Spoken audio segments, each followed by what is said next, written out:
Now to Iran and its growing nuclear threat. Israeli Prime Minister Benjamin Netanyahu warning the hour is getting late, very late, to stop Iran. Today at the United Nations, Prime Minister Netanyahu saying Iran could build a nuclear bomb by next summer and urging and maybe even begging the world to draw a clear red line to prevent it. Where should a red line be drawn? A red line should be drawn right here.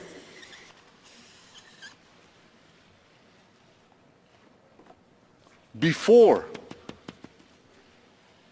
Iran completes the second stage of nuclear enrichment necessary to make a bomb, before Iran gets to a point where it's a few months away or a few weeks away from amassing enough enriched uranium to make a nuclear weapon.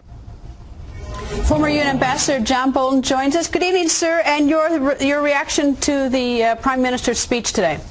Well, I thought he made a couple of important points. The first is this effort to draw a red line, which I think is a mistake in strategic terms, but in political terms is important for the leader of a democratic country. He has to be able to justify to his fellow citizens if he's about to make the very hard and risky decision to use military force against Iran's nuclear weapons program. And I think he needs to show that he tried to get the United States to agree on a red line. He tried to meet with the president. He failed, so now he's going to do it publicly. I think he's doing his duty as Prime Minister of Israel to show that he's gone the extra mile. Second, he made a very, very effective argument against the continued reliance on economic sanctions to stop Iran's nuclear weapons program. Continued reliance on sanctions, objectively speaking, benefits Iran, because it provides the illusion that we're doing something about the nuclear program when in fact it simply gives Iran more time. And I think Netanyahu laid that case out very effectively. So he's put the world on notice that they're getting ready. He actually gave the Obama administration a concession. He did push the timeline back a little bit. His key phrase was spring or summer. You know, technically spring begins at the vernal equinox on March the 20th. So I think that's the key date, after our election and after the inauguration on the 20th. All right, let me tell you my sort of suspicious thought, for which I must underline as suspicious, is that I thought that he was more aggressive last year when he spoke to the General Assembly, and this year it almost seemed like by giving this 6 or 8 month period by which the spring until to do this red line will be reached, is that he was telling Iran, you can take a deep breath, we're not going to do anything for 6 months, you can basically stand down from your alarm about what we, Israel, are going to do to you. Meanwhile, getting all revved up and getting ready to do something, because it is, I think it's pretty plain to this Prime Minister that Ahmadinejad is not going to back down. Yeah, well, of course, it's not just Ahmadinejad, it's the entire Iranian regime.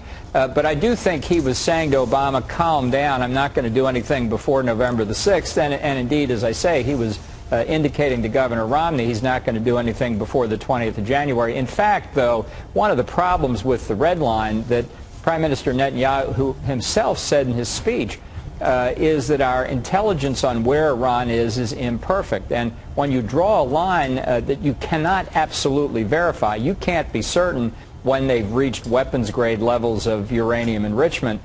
In a way, you're holding yourself hostage to your own inadequate intelligence. I personally believe Iran blew past red lines long ago, and that they're not going to take anybody's red line threat seriously because they don't believe, in particular, the United States is going to use military force.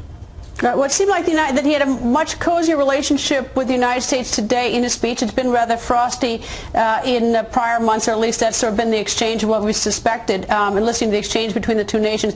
I'm curious, and I think you probably have a softer view on this than I do, having or at least heard some of your remarks, is that today our UN Ambassador, Susan Rice, she did not attend the speech by the Prime Minister because the speeches went long today. Instead, she elected to go to a luncheon with foreign ministers, and so she was not present. Now, we had our envoy there, and we had our U.S. ambassador to Israel there, but for some reason it appeared to me that it would have been, in light of the problems that we've had showing our closeness with this country, that she should have been there.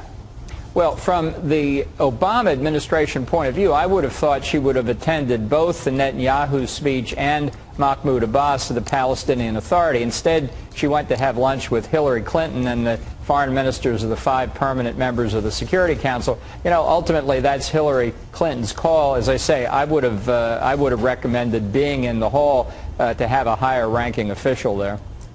Why wouldn't she? Why wouldn't they want to do that? I mean, am I just way too sensitive about this? I mean, with all the sort of problems that President Obama has seemingly had with the Prime Minister, why wouldn't we want to show huge respect, especially after yesterday with Ahmadinejad speaking on Yom Kippur and sort of all the sort of slights that the Israelis have had in the last few days?